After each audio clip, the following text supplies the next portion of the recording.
Okay, as far as I can tell, the recording has begun. Welcome to our Schmooze and Torah. The beginning is Schmooze, and then we get into Torah. We sort of warm up a little bit. So I open the floor. Anybody want to share some? Oh, and we have a little note. The Torah portion is here. If you want to get the Torah portion, look at John's note. He's the wizard. He's the one that makes everything available. Thank you. Thank you. You have to click the little comment icon in the upper right to see. Make sure you open the Torah portion in a different window or you'll lose the call. Okay, got that? All right. So, okay. Anybody want to say a word or two, how things are going, something that they thought about, something that they'd like to share? Anybody? Okay, I just want to point out to everybody that Shomrei Week has come out, and there's a really wonderful little piece there that Dale wrote about in our community, a couple of people that came down with the virus and needed some help, and the call went out from the men's squad that the helpers had to be under 60, and usually our veteran men's squad members who do such wonderful work are people who are over 60. So this was a whole new kind of call. And we had some of the young people in our community respond beautifully. And it's really an inspiration to me. And I think it should be to everybody that read the piece and just to hear about it. It's such a hopeful and such a wonderful example of how the community ripples out in circles and in interconnections from one to the next person and from generation to generation. So this was something that we should all be heartened about and be very proud of. So I'm so strengthened by hearing news like that. So that's really great. Anybody else want to chime in with anything? It's Audrey. I'm interested in knowing who's on the call. Who's on the call today? Yeah. So we've got Beryl. We've got somebody with a telephone number with 99 at the end. I don't know who that is. That's Marita. That's me. Who's that? Marita. Hi, Marita. Hello. And we've got John, and we've got Natalie Baff, and we've got Sarita, and we've got, hold on a second. Now I got a longer list here. I just put it out here. We've got somebody else with a telephone number 09. So I don't know who that is. And Eileen Grossberg, and Alan Lefkowitz, and Beryl Hiller, and Fern Heinig, and Joe and Shelley Most. And wait, I gotta scroll. See, this is something or other. Yeah, we've got somebody who's a private in the Army. It says private caller. And thank you for laughing.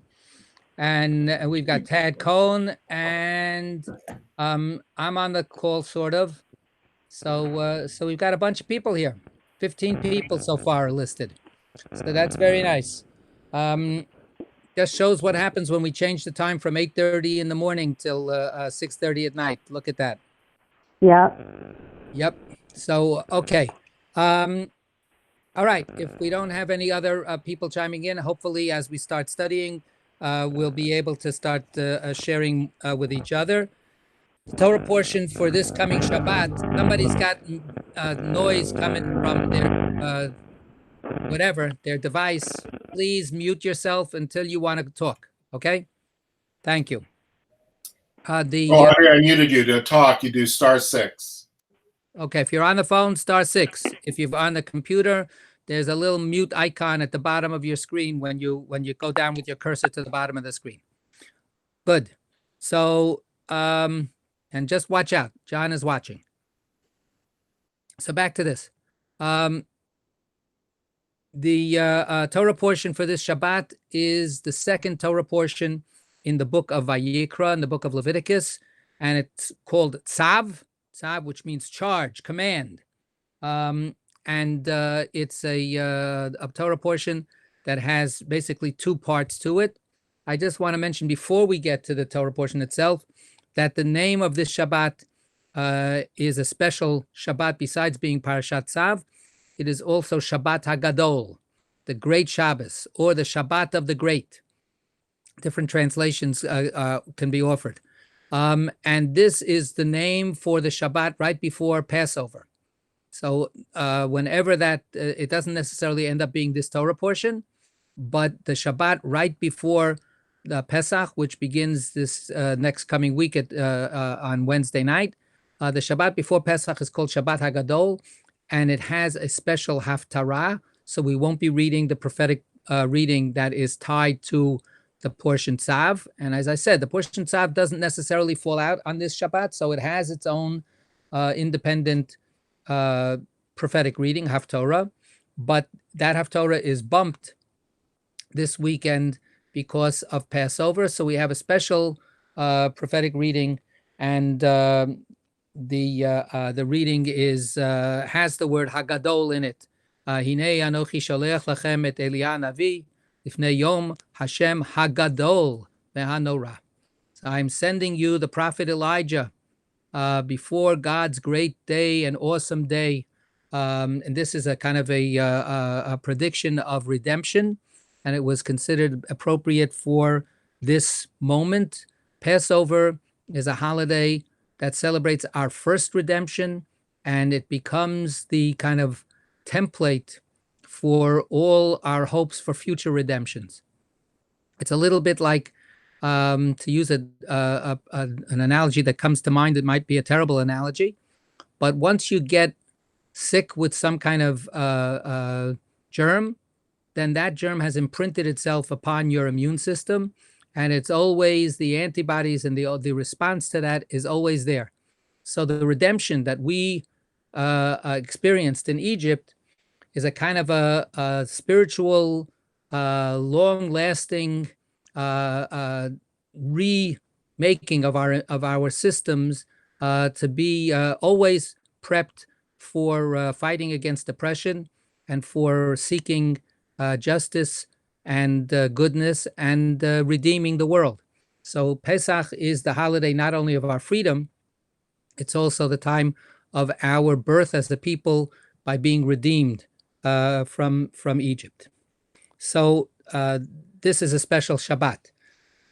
The Torah reading, as I said, would be read in its, in its proper order. It's the second Torah reading in Vayikra, and how it falls out in the calendar is not necessarily tied to Passover at all. It is because of its place in the cycle of readings, following the beginning of Vayikra. It is a Torah reading that is heavy on discussions of sacrifices. If you have the Eitz Chaim Chumash at your disposal, there's a note. There's a note at the bottom of this first page, page 613, the wonderful page 613, just like the 613 commandments of the Torah. So, and the word Torah is prominently mentioned and featured in the second verse. But the note in our Eitz Chaim Chumash under the line mentions how this Torah reading is connected to the previous Torah reading. The first Torah reading of Vayikra, which is called Vayikra, and which we looked at last week, deals with the different types of sacrifice that might be brought to the temple, or to the sanctuary, to the tabernacle, whatever kind of structure existed in the history of the Jewish people when we brought sacrifices. And it goes through all of the different kinds of sacrifices. This is what this sacrifice is. This is what that sacrifice is. And that is explicitly introduced as a teaching to the entire people of Israel. Our Torah reading is explicitly introduced in that second verse that says Tzav, command. Who should be commanded? Not the whole children of Israel, but Aaron and his children. So they are commanded to do the following. What does that mean? All of the sacrifices that were mentioned last week are mentioned again this week, and we'll in another order. We'll see that in a second. But now it's about how do you actually make them work? So, for instance, I, as a tech ignoramus, I am very happy when I can have this kind of a meeting, but I need the high priest of tech, John, to actually make this stuff work. So that the technical implementation, the technical work of offering a sacrifice was not something that any Israelite did. The Israelite brought the offering to the threshold of the sanctuary and then handed it off to the priest. The Israelite wasn't actually even allowed to go into that part of the sanctuary. So the priest would take it, the Israelite could look on, and then the priest would have to deal with whatever kind of offering it was. And the offerings could be animal, they could be bird, they could be grain, right? Those were the different kinds of sources for the sacrifices. If it was animals, they had to be slaughtered. If it was birds, they had to be killed not by slaughtering, but by breaking their neck. And if it was grain offerings, then they had to be mixed with oil and usually cooked, fried, cooked, baked. So all of those different kinds of sacrifices had different sources, and then they also took different forms. So last week, if you again, if you have the Eitz Chaim Chumash, the note mentions last week the order of the sacrifices is in a very specific listing. It starts from voluntary sacrifices. It starts from the idea that people wanted to come close to God. They wanted to give something of themselves to God, and sacrifice was an ancient practice that started way before the Torah was given. It was understood universally as an appropriate way to connect to God or the gods, whatever your culture was involved with. And the Israelite people understood that was to be taken for granted. Of course, we're going to do sacrifices. The only question is how. So the Torah takes the idea of the desire of people to come close to God and offer to God something of their own as a given and as a basis for all popular religion. And then after it talks about voluntary sacrifices, it then talks about obligatory sacrifices, which fall into two categories. There are obligatory sacrifices that could happen if a person does X, Y, and Z. These are expiatory sacrifices that are given because you want to make up with God, you want to reconcile with God because you've done something wrong. Well, maybe I'll do it in three sets. And then there are obligatory sacrifices that an individual has, which are not talked about here, but other places. And those are the festival sacrifices. When you come to see God, you should bring a sacrifice. God says, don't come empty-handed. And then there are the obligatory sacrifices of the community itself. The community is obligated, is commanded to bring sacrifices to God on behalf of the entire people. This is the paradigm that we have adopted when we have individual prayer and then we have community prayer. So for instance, when we're in our sanctuary together, and may we rejoin each other speedily in our time, we have the Amidah, which is the core prayer that is recited both on an individual basis. Each person offers their own silent prayer. And then out loud, we recite the Amidah on behalf of the community. So that paradigm is established by the sacrificial system itself. In this Torah reading, the order of the sacrifices, therefore, doesn't come from the order of first, let's talk about the voluntary sacrifices that people just can't help themselves, they want to bring them. It talks about sacrifices according to their level of sanctity, according to the hierarchy of Kedusha. And certain sacrifices are Kodesh Kodashim, Holy of Holies. We know that word from the space of the sanctuary, the room, the inner sanctum of the sanctuary was called the Holy of Holies, the most holy place. But there are sacrifices that are also called most holy. And then there are other sacrifices that are not quite as holy as those, and they are what's called only holy, or kochim kalim. Kochim kalim means a lighter degree of holiness. So this is the beginning is an injunction to the priests. Watch out. Be very, very scrupulous. Be very, very careful how you handle these sacrifices, because these sacrifices are sacred. And your function here is to handle those sacrifices on behalf of the Jewish people. So part of the sanctity is that you're not doing this because you're so important and you're special. You're doing this because the Jewish people need you.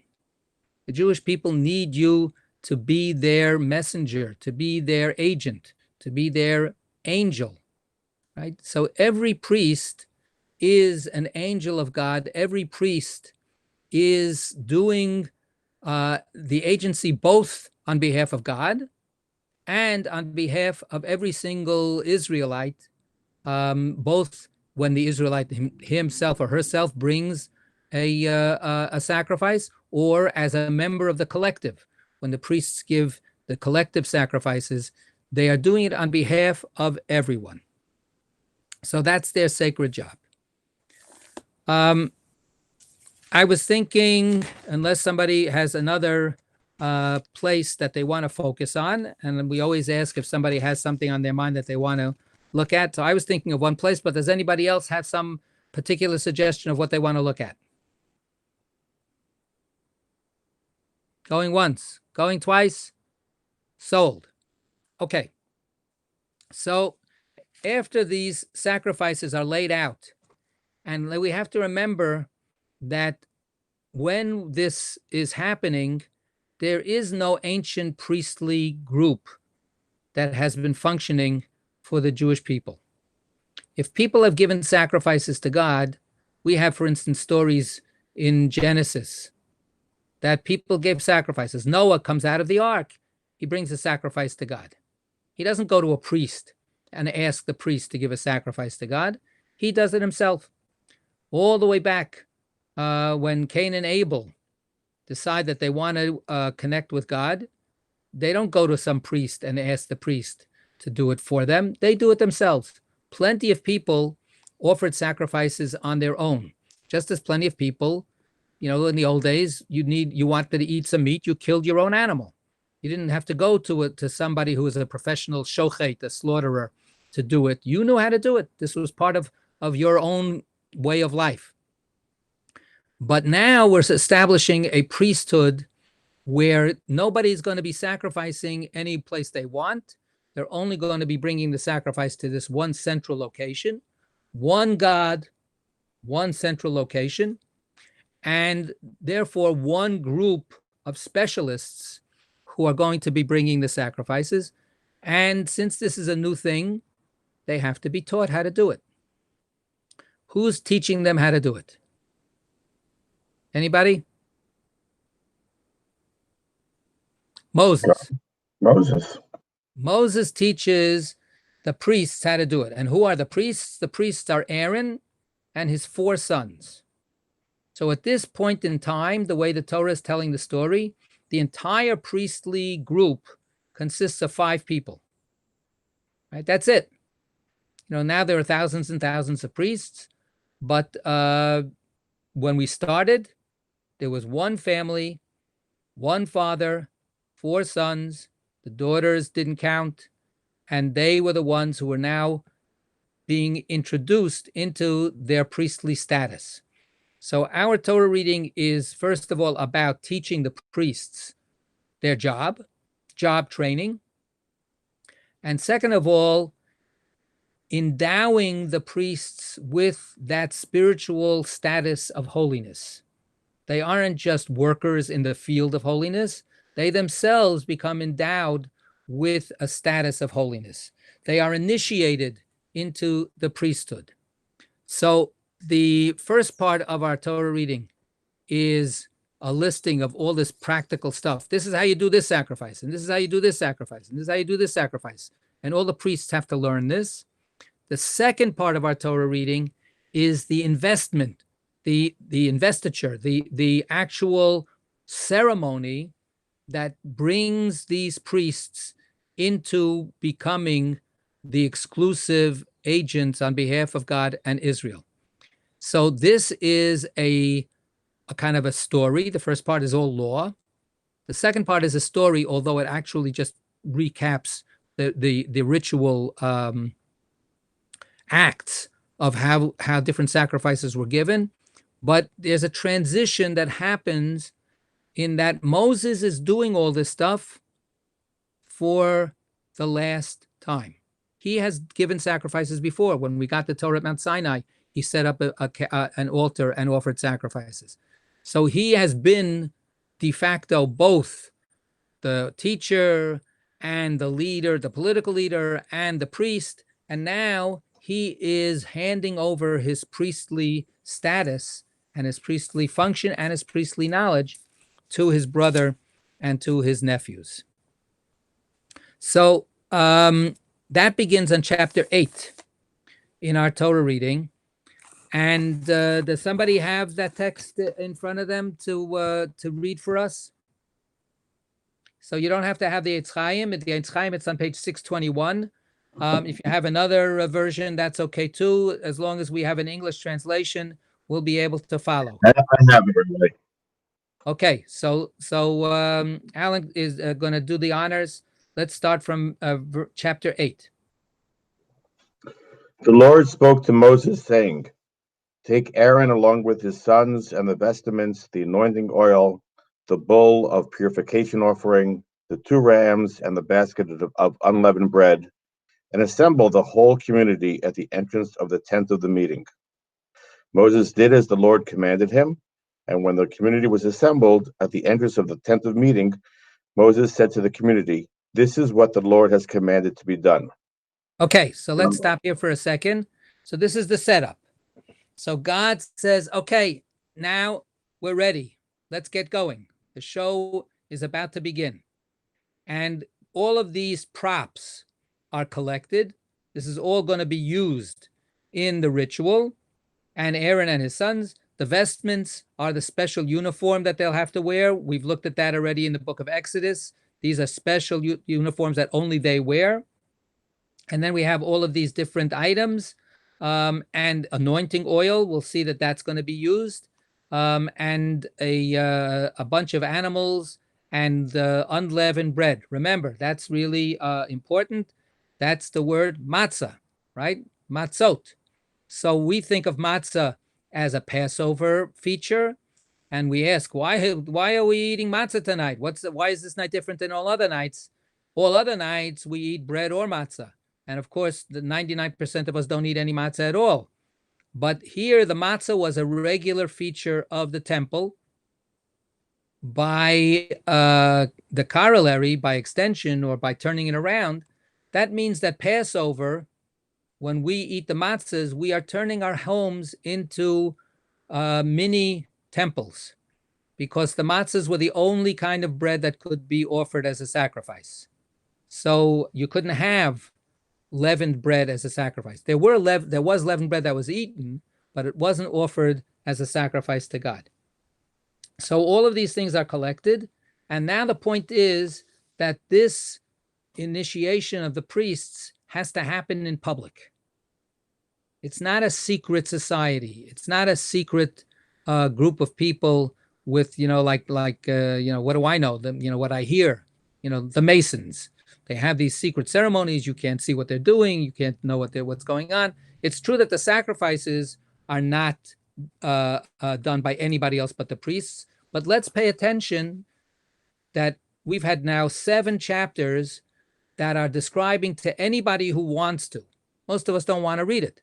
Most of us are not that interested. But if you want to know how the sacrifices are done, It's public information. It's not some secret lore. It's not some magical stuff that that only can be kept by some elite. There is a group of priests that are the only ones who can do it, but what they're doing, everybody knows what's going on. Everybody knows what has to be done. And here, their starting out as priests is done in full daylight. Everybody has to see it. Can I ask a question? Sure. This is Sarita. Why only unleavened bread that could be brought to the to be sacrificed at the temple? Was there some why was there something viewed negatively about leavened bread? Okay, the good question. Anybody want to chime in? Huh? Well, it's I was thinking at first maybe it's because bread is like that living partnership between God and people, but animals are alive too. So I don't know. Like it doesn't seem to connect. Right. Okay. I appreciate the the going around with the thoughts. It's important. That's the way we think, right? You think with one thing and then you go, wait, but what about that? Sounds very much like at the Seder. Let me editorialize just for a second before we get back to Sarita's point. The rabbis understood that even though we think about the Seder itself as a very family-oriented, very people-centered ritual with a lot of people coming together, they also spoke about what happens if you just are the only person doing a Seder. What if you're all by yourself? They didn't give all kinds of scenarios. It must be because of a plague, or it must be because of this or that or the other thing. But they said, look, this is an individual obligation that is not a family obligation. It's an individual obligation to have a Seder. And what if you're the only person in the house and you have to do the Seder yourself? How do you do it? So, of course, you have to follow the rules of the Seder. But they said one thing is really important. You have to talk to yourself. You don't just like read the text of the Haggadah. You have to ask yourself questions. Just like in a regular Seder, when there's a bunch of people there, you want to open up for discussion. You want to have the little children asking all kinds of questions. You do special things to get their curiosity going. You start an argument with somebody. You have all kinds of, hopefully engaging discussions. So how do you do that when you're on your own? And the rabbi said, this is what your opportunity is here, is to ask yourself a question, offer yourself an answer, ask yourself the question back, is that really a good answer? Think a little bit more. So the whole circle of examining something and trying to unpack something is encouraged by the rabbis at the Seder, even if it's only one person at the table. So it's supposed to be a learning experience for all of us. So if we ask that question of ourselves, what gives with the matzah, and why in the temple was the matzah the only acceptable form of bread that would be brought on the altar to God? We need to scratch our heads a little bit and see if we can come up with some factors that would address that. Maybe Well, matzah was not just talked about from Pesach. Matzah was even before the story of the Exodus. So okay, so what are some of the things that we know about matzah? Well, the It's best with Israelite- 10 cream cheese. Go ahead, It's Al. best with 10 cream cheese. Oh, Okay. Good. Rita, yes. yeah. So that's what the Israelites brought with them. Right? They didn't have time for the yeast to rise, so that It was mentioned before then. right. Well, they ate that, and they ate it in Mitzrayim too. Yeah. Mm-hmm. So when we present at the Seder the matzah, we have two different ways of looking at the matzah. At the very beginning of the Seder, we go, Ha lachma anya diachalu abatana. This is the bread of affliction or the bread of poverty that our ancestors ate in the land of Egypt. So the implication is that they would have loved to be able to eat, a croissant. They would have loved to be able to, to eat a brioche, but they couldn't because they were poor and they were beaten down. So matzah there has this kind of sense of second best, right? When we finally go out of Egypt, and then matzah becomes the symbol of the haste that we left. Oh, it was unbelievable. We were hardly even ready to go. And we just got out of there so fast after hundreds of years of waiting and waiting and waiting. And then keheref ayin is the way the rabbi said, like in a blink of an eye. And then the matzah symbolizes how quickly life can change, right? How quickly we can be, in a whole different situation, and in this case, a very good situation. But nevertheless, still the implication is, if we had our druthers, we would have been able to bake a nice loaf of bread, maybe with some poppy seeds on it, a little egg, coating to make it shine. We would braid it, nice challahs. I mean, if matzah was such a premium foodstuff, then we would make that the go-to food all the time. So it seems that it's the bread of, it is the bread of affliction. It's the bread of poverty. It's like thinking about, I don't know if everybody saw the news report of, miles of cars lining up in Pennsylvania for a food pantry because so many people are laid off. They need to get food. And to think like, how would it be now? Like, so if they were given rice and Wonder Bread or whatever is cheap and plentiful, and then to give some of that up as a sacrifice, it's like a bigger sacrifice. It's sort of like a remembering when we had nothing and we're still giving up some of this nothing as a sacrifice. It's like a bigger gift in a way, even as a memory, because they didn't have bulls and rams when they were slaves necessarily. I don't know. That's what I'm thinking. Okay, John, but John, they, there's such a big premium put on, bringing, anything that any animal has to be without blemish. The grains and the fruit that you bring have to be the first fruits. So then you bring this bread, that's the undesirable bread product. Right, but it reminds you that's all you had. This is all I had. Here I am now. I'm in such a place now, I can give this as a sacrifice. And in one time in my life, this was all that separated me from death, was eating what we had. Right. So yeah, let's keep going with this.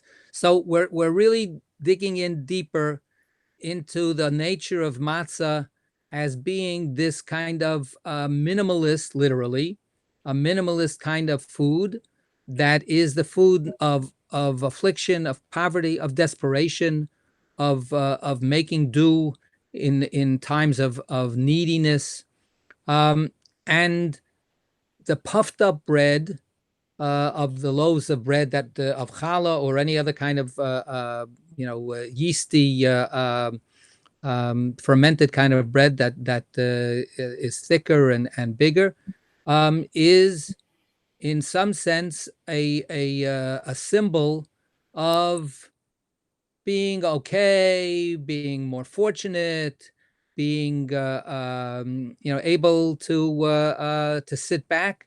Remember what Sarita was saying before. The matzah when we left Egypt, was matzah because we had no time. And anybody that does challah baking, knows that part of making the bread is waiting, right? You have to wait for the thing to rise, and then you punch it down, and then it rises again. There's a certain leisure that you have with bread, with regular leavened bread, that you absolutely don't have with matzah. Matzah is like the bread equivalent of cooking with a microwave, right? You come home, you have nothing, you have no time. You're not going to start, cooking from scratch. You just throw something into the microwave. That's what a matzah is like. So what does it mean for God to say, you can have all the bread you want, enjoy, have bread? In fact, the priests eat regular loaves of bread from the table that is in the sanctuary every week on Shabbat. But God says, not me.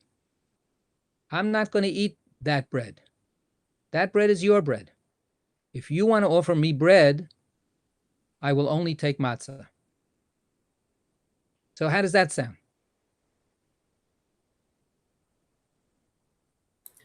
That sounds like a parent saying, I'm not taking food out of your mouth. Mm. I'm leaving it for you. I'm leaving the choice bits for my darlings. But the Right. bull So, and the rams. what? But the bull and the rams, those are like certainly more choice. So here's the point with the bulls and the rams. The bulls and the rams are options, but they are not the only options. The Torah in every sacrifice gives another option for people who cannot afford the bulls and the rams. And that's where the grain sacrifices come in. The mincha sacrifice is grain sacrifices for people who can't afford the animals. The bird sacrifice is for people who can afford a bird, but they can't afford a lamb. So there's this whole, set of levels that is tailored to what people's economic, well-being, and what their resources are. And what the Torah goes into explicitly saying is, if you bring that wonderful prize bull and you give that as an offering to me, thank you. That's beautiful. I really appreciate it. I understand where it's coming from. The next person who brings a cup of flour for that same sacrifice, it's called the same sacrifice. That is just as appreciated and just as welcome as the bull. So yeah, it's not like the half shekel where the rich person can't give more. For the purpose of counting out, who the people of Israel are, everybody's got to be counted out equally. Everybody has to give a half shekel. But that doesn't mean that the rich person can't give more when he wants to donate. Similarly with the sacrifice. If a person who has the means wants to offer something absolutely precious and luxurious to God, thank you. But it will count just as equally as if somebody comes with that full heart, but who can only afford, a cup of flour. So that's the message, right? And this comes back and forth again with, what do people really want out of this? What do people really want these sacrifices to do for them? Is it about getting their name on a building? No. The sacrifice gets all consumed and nobody gets, any permanent certificate or anything like that. It's all about giving. It's all about, I want to give. So the Torah makes it possible for you to give at whatever level you can give. It's like sustaining share, right? But what God says is, I want to make sure that the needy are not considered second-class citizens. So I will model what I will take in terms of the bread as being only the matzah. That might be one way to look at it. Okay. All right. Any other comments? Okay. We keep going. We're up to verse 6. Okay, Alan. moving right along. Then Moses brought Aaron and his sons forward and washed them with water. He Okay. put the I want to tunic- stop there. I want to stop there for a half a second. I Move like too to fast. interrupt all the time. I'm incorrigible. Then Moses brought Aaron and his sons forward.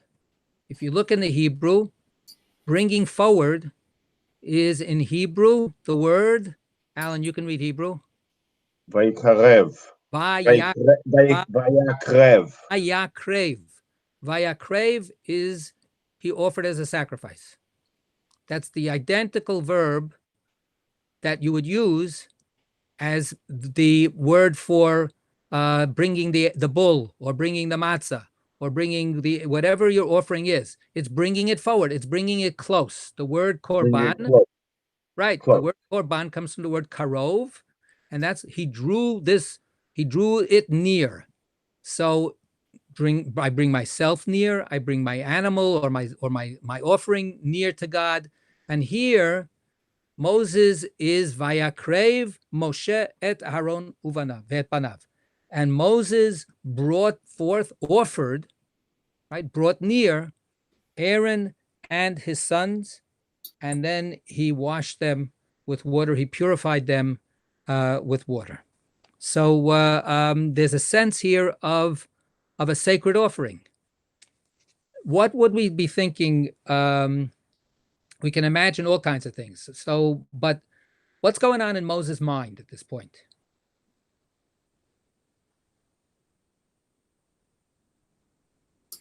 He's hoping they do it right.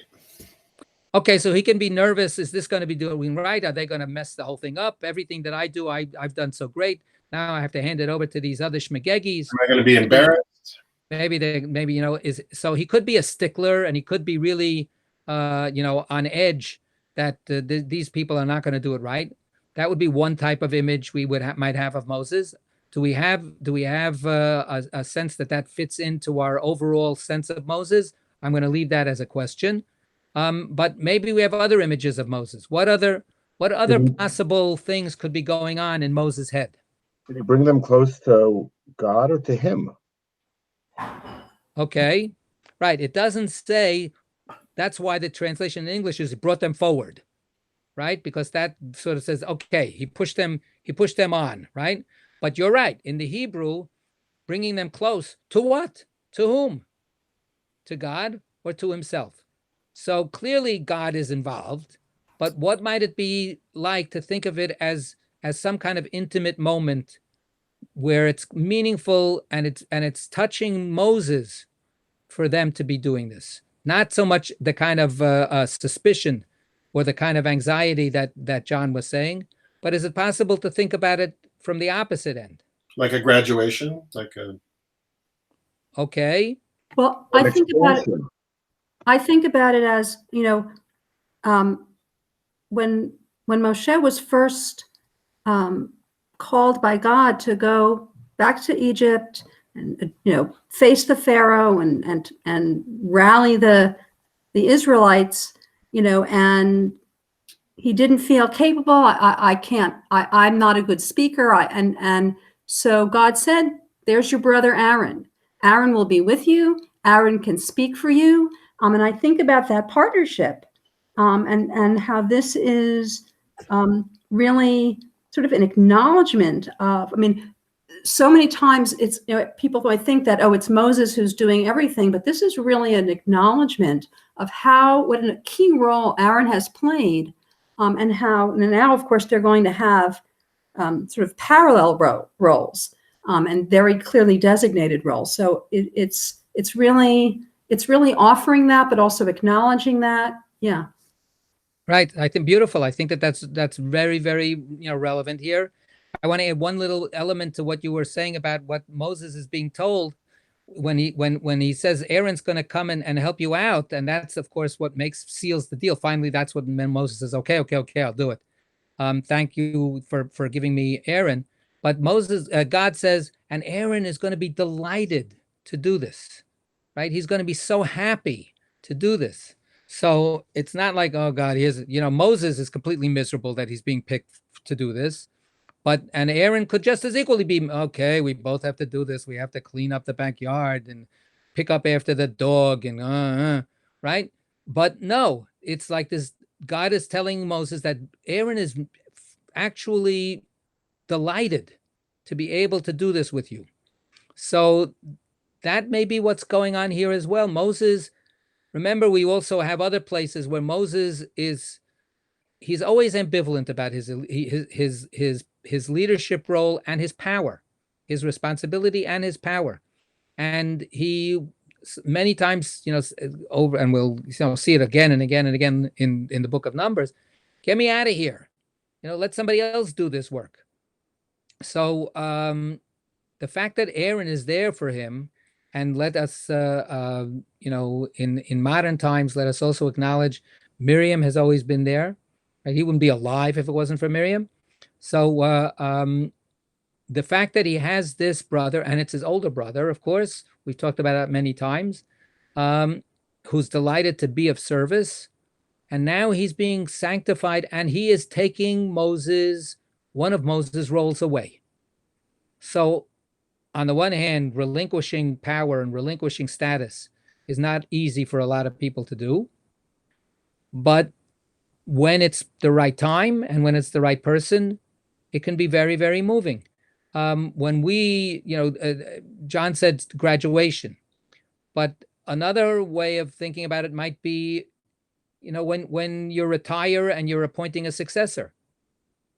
There's a certainly, mixed feelings a lot of times, but when you can have a successor that you do believe in, as opposed to the suspicion or the anxiety that John was saying before, if you do believe in this person, then there's a certain kind of comfort and a certain kind of even joy that you can experience, that your mission is safe with this other person. So I'm not saying one or the other, but what's at stake is the same thing. Is this gonna be okay? Is the mission safe? Is this now handing this over to Aaron and his sons going to move the destiny and the life of the Jewish people forward in a good way? I was thinking there's something else that's also at play here, that Moses is bringing forward. He's Aaron and Aaron's sons. And this really seems to really be a clarifying moment where this part of what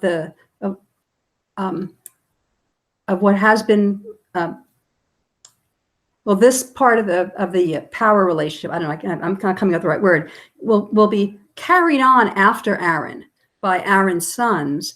And there's no mention anywhere of Moses' son. So this really does seem to be this clarifying moment where that is what's going to happen, where Aaron's sons will be carrying on this responsibility, but also this honor, and Moses, what he's doing will not be carried on by his sons.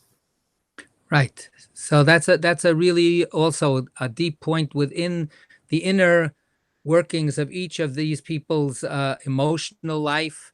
Let's remember that when Moses does embark on finally saying, okay, I'll take the mission that God has given me.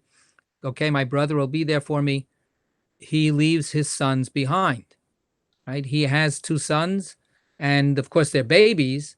They're young, but he definitely, leaves them behind, and they're not part of the whole process of the liberation of the Jewish people. We find out only when we get to chapter 19 in Exodus, where Yitro reunites him with his sons, and we find out that fact that he hasn't seen his wife and his sons all during this whole time, and then guess what? It's not mentioned again. They're dropped. And as you say, as Sarita mentions, they're never mentioned again as having any presence in anything that is happening. So the relationship between Moses and his sons is a mystery. And it's certainly not something that the Torah spends any more time on it than just those tantalizing little facts. And Aaron and his sons, well, for better or for worse, they're stuck with each other, right? However they might be getting along with each other, and of course that's part of the story that we're going to get to later. I don't want to spoil it about two of the sons, but they are absolutely designated to be part of their father's, status, and they will inherit his status whether they like it or not, and it's guaranteed. And as far as Moses' leadership and Moses' unbelievable contribution to the Jewish people, his children disappear. There is no continuity between Moses and his children. and there is, to this very day, the continuity from Aaron. His family has continued for thousands of years to occupy that position. So does Moses know that at this point? Or does, what's happening with his own sons at this point? Are they people that he can be proud of? Are they people that are off on their own already? That's hinted at in this as well. Good. Very good. Okay. Verse 7. Moving right along. He put the, let's turn the page. Not so fast. He put a tunic on him, girded him with sash, clothed him with the robe, and put the ephod on him, girding him with the decorated band with which he tied it to him. He put the breastpiece on him and put it on into the breastpiece, the Urim and the Thummim, and then he set the headdress on his head, the headdress in his front. He put the gold frontlet, the holy diadem, as the Lord had commanded Moses. Okay. So now we have, a few weeks ago, I sent you that Sid Caesar clip. I don't know if people saw it or not, but this is basically the same thing. This is the literally the investiture of Aaron, the putting on the vestments, and he puts every single item of clothing that are the special items of clothing that only the high priest wears. He puts it on one by one, and the text, again, I said not so fast, but the text slows down actually, because the text could have simply said, and Moses, clothed Aaron with all of the clothes that he had to put on. Right? We could have said it in a very short sentence, right? Because the clothes have all been described in great detail, back in the book of Exodus. We know what these things are. And yet we have it as a step-by-step process. Everything is happening in very, very considered, almost slow motion. And he is The movie close-up. What? It's the movie close-up. Absolutely, right. And we can be imagining, and we should try. We can be imagining how that the camera is lingering on his fingers, tying the knot, on the gem, on the on Moses' eye, on Aaron, back and forth. We can fill this in for ourselves, and the Torah is giving it to us on a silver platter. The Torah is saying, what? I'm not going to give this as a general statement. Moses then clothed Aaron with all of his garments. I'm going to give it to you piece by piece, step by step. Take it in and read it and take it to heart. Take it to heart. Is this the first time that Moses is not the center of attention? I would say so.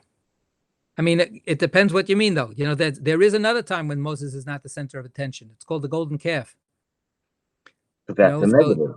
Because he's not around, and then they have this vacuum, right? And they have a hole in the middle of their psyche, and they have to fill it in. So Moses is definitely, like you say, yeah, Moses has been the one and all and all of everything, from the get-go. When Aaron has spoken on his behalf, it's on his behalf. I don't want to oversimplify it. I think that we need to again imagine how much stuff is going on every day with running this whole big motley crew, and how much local people are contributing, and how much Miriam is contributing, and Aaron is contributing. Everybody's contributing, but there's only one Moses. And here Moses is actually giving it off. He's handing it off to and he's making his brother look pretty classy, right? He's transforming his brother from being Aaron to being the high priest. Let's do a little bit more. We've got a couple of minutes left. Verse 10. Moses took the anointing oil and anointed the tabernacle and all that was in it, thus consecrating them. He sprinkled some of it on the altar 7 times, anointing the altar, all of its utensils, and the laver, with its stand, to consecrate them. He poured some of the anointing oil upon Aaron's head and anointed him to consecrate him. Moses then brought Aaron's sons forward, clothed them in tunics, girded them with sashes, and wound turbans upon them as the Lord had commanded Moses. Right. So here we have a bunch of statements. The first couple of verses, 10 and 11 and 12, are about anointing, right? Shemen hamishcha. The word mishcha is anointing. The word Mashiach comes from that word, to be the anointed one, right? And the anointing is to drip, to pour a little bit of oil on something, and by pouring that oil on that something or on that someone, that person is designated as very special, as for instance a king. That's how kings in Israel were designated. Saul is anointed, David is anointed. So here Aaron is also anointed with the oil to turn him into the high priest. Before that, we have that he also did this to things. Moses did the anointing to stuff. All the stuff of the tabernacle was also anointed with oil to turn it into something holy. Many of the commentators point out this is not happening at this moment. This happened when the tabernacle was first set up back at the end of the book of Exodus. So we need to read this as kind of just as Moses had anointed the tabernacle and all of the stuff that was in the tabernacle. That's verses 10 and 11. Now, verse 12, Moses does the same thing with Aaron. Okay, so we have just 2 minutes. I want to read to you Psalm 133.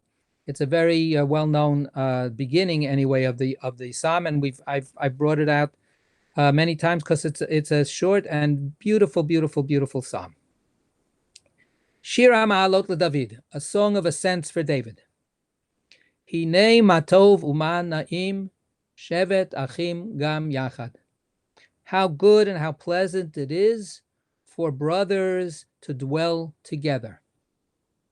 That's the part we know, right? Hinei matov uman na'im. That's famous. Here's the next verse. Kashemen hatov al harosh. It's like the good oil on the head.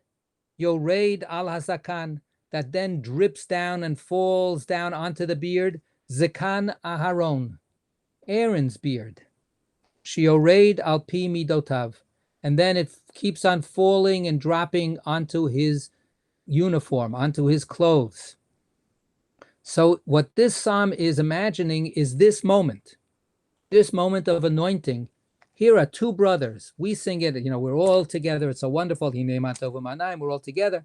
But the original impetus for this psalm is to contemplate and remember the whole people of Israel are watching these two brothers, and one brother is gently, deliberatively, with so much intent, making his brother into an icon. He is making his brother into something more than just another human being or just his brother, but he's doing it with love. And then he anoints his brother. And when that anointing drop happens, wow, there's so much going on here about what's the feeling that Moses has. And we're supposed to actually feel that dripping of the oil that Aaron feels. We should be feeling the shivers down his spine as he feels this moment of consecration physically taking over his body. So look at the rest of the psalm if you want. It's Psalm 133. And with that, I think we're going to conclude for today. Thank you so much. Next week and the week after, we will not be meeting because it's Yontif. Okay, it's Pesach, the next 2 Thursdays, so all the sessions will not be meeting. Thank you so much. Yeah. Well, Chag Sameach. Chag Sameach.